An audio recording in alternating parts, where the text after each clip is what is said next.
Bonjour à toi, ici Maxence Bernard et bienvenue dans cette nouvelle série de vidéos sur le thème des indépendants, des freelances et du portage salarial.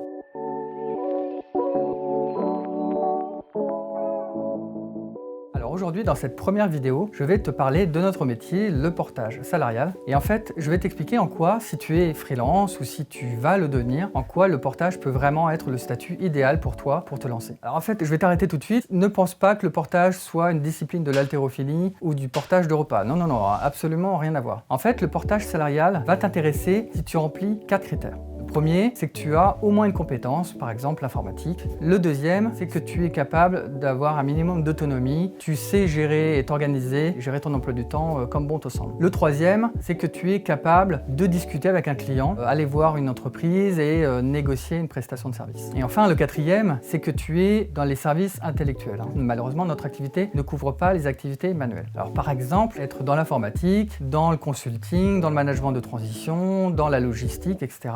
Par contre, malheureusement, si tu es jardinier ou maçon, malheureusement, ce ne sera pas pour toi.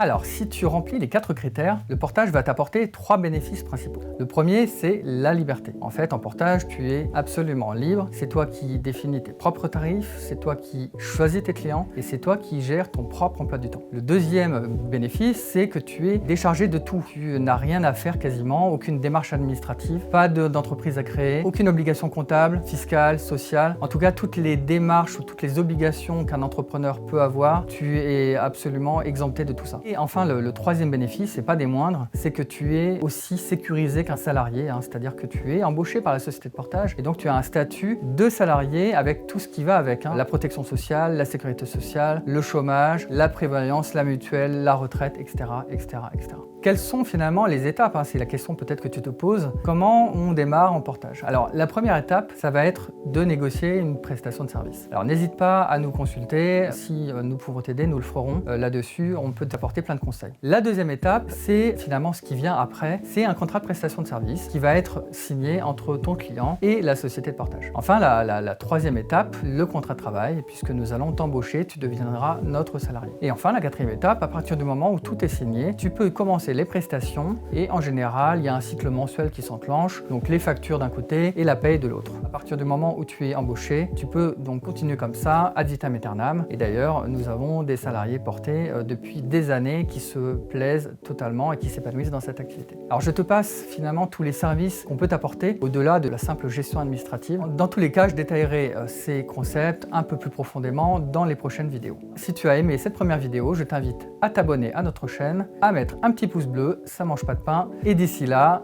lance-toi, fais ce que tu aimes et on s'occupe du reste.